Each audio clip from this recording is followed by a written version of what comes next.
Hello, Gemini, and welcome to Scouts Tarot, where curiosity and the divine align. This is your romance reading for the month of October. Ooh, geez.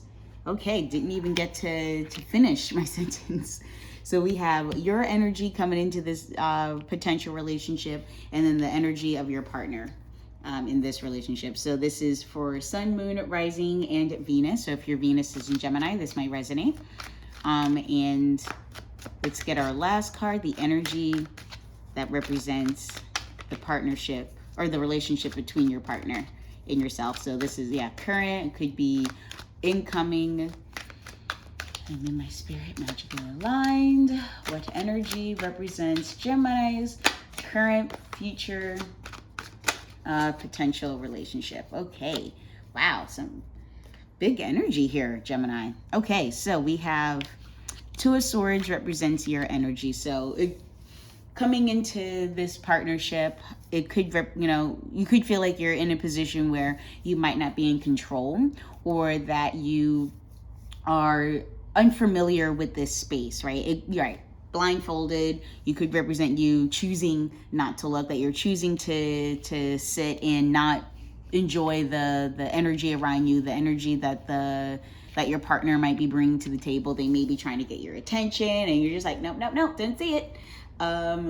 For any, number of reasons, number of factors, you could feel like, that as this person is approaching you, like, trying to get you to either go with them to experience something new, that you'd rather, sit back and be comfortable, which does, kind of conflict with like the Gemini, mercurial energy of wanting to like bounce around here and there. But if you find yourself in a position where you may not feel comfortable, that you may find yourself being indecisive, right? Like you do want to jump, but you've never jumped like this before. And sure, it sounds exciting, but there could be like this fear or anxiety that might be, attached to it. Like, well, what happens if I jump too high, or I don't jump high enough, or something like that? And I think that fear, that anxiety, that indecisiveness about whether you should jump or not has left you in a position of stagnation, right? Of you want to do something, but you're not sure. And we do have this moon here in this card, which can also represent trying to hide your true feelings, right? Like Geminis aren't necessarily known for expressing themselves in a touchy-feely way. They're more likely to speak how they feel. So you may find yourself, and this is, Gemini energy, Two of Swords, you could find yourself in an energetic position of like not trying to showcase how you feel, because you don't know if you're going to communicate it right. Like maybe you say something that upsets them, or that upsets yourself. And so it may be easier to just like keep that on the low for right now. And let me think about this before I do, before I jump. Which then brings us to the energy of your partner in this spread, which is the Ace of Cups. So this could be, cups represent water signs. This could be Cancer, could be Scorpio, could be Pisces. And it represents in this space, in this relationship rather, that this person is, bringing, everything to the table, right? This is, to them, feels like a divine connection, that this is like what emotionally fulfills them, what brings them joy, and they want to share that with you, right? Like that's the energy that they're trying to bring to you.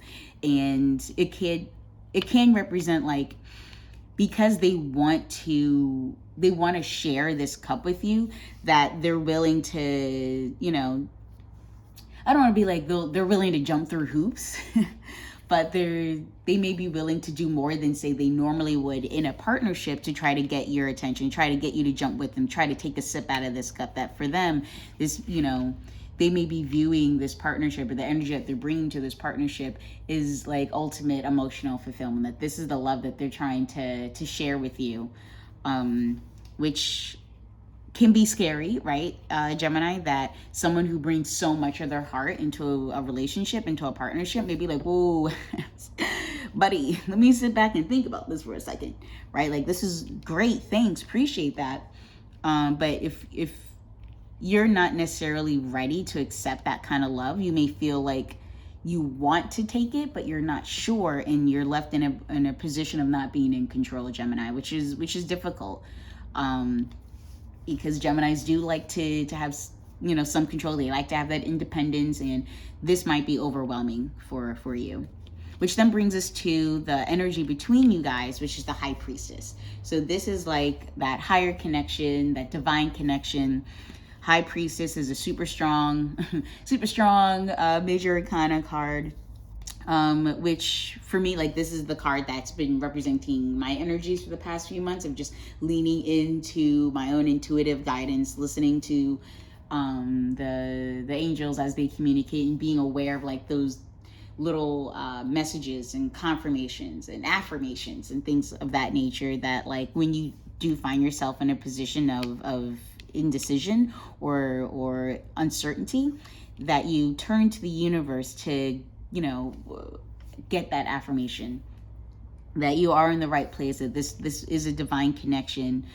So I think, Gemini, the energy and the advice that I'm picking up, you know, regarding your relationship with this person that you have right now, or an incoming relationship, is that you need to, you know, turn to the universe to be like, okay, look, rely on this divine connection, right? Like this is a lot of love coming in, a lot of, you know, fulfillment that this person is trying to offer you. And you may be like, wow, okay, hold up. Turn to the universe, you know, right? Tarot is one way to do it, but you can also meditate, you can pray, you can go out into nature, you can ask for tangible confirmation, you know, messages. So it could be, show me, I don't know, dove with a brown spot on its wing or something like that, right? Oh, look, a dove, right? Like, didn't even mean to do that. But yeah, like asking for things like that, to be like, okay, so if I see that, that to me confirms that you know, it's okay for me to jump, or I should take a moment to think about this, or maybe I should, you know, try to balance it out a little bit. And, you know, while it is hard, Gemini, to have emotional conversations with the person that we care about, it is also important to do so because you're allowing the universe to reciprocate, right? To be like, oh, so you do want to express love. Okay, well, here's, you know, the universe reflecting that energy back. So here's more love coming at you. Okay, so now that we have what the energies are between you and your partner and overall, let's get some love advice from the Lovers Oracle deck. So this is for Gemini. What advice do we have, Divine Universe, for sweet Gemini, the Lovers Oracle deck? So we're looking for one card. Okay, these are heart-shaped cards and they are difficult to shuffle. Oh, geez. Okay.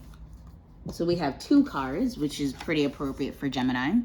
We have Wait and we have Twin Flames. So wait, don't rush into it. Allow nature to take its course. All right, so that definitely represents that Two of Swords energy, right? Don't rush. It's okay to take your time to figure out what it is that allows you to feel, you know, if whatever this person is offering, whatever that emotional fulfillment is, that you know, yes, potentially overwhelming amount of love that they're expressing towards you, like, it's okay to take that time, Gemini, and to think it over. But, you know, as you're doing that, you allow nature, or in this case, the divine universe, to present to you that confirmation. Like, ask for those messages and be like, okay, so if this isn't meant to be, then blah, blah, blah, blah, blah. And then Twin Flames energy, right? Your passion ignites.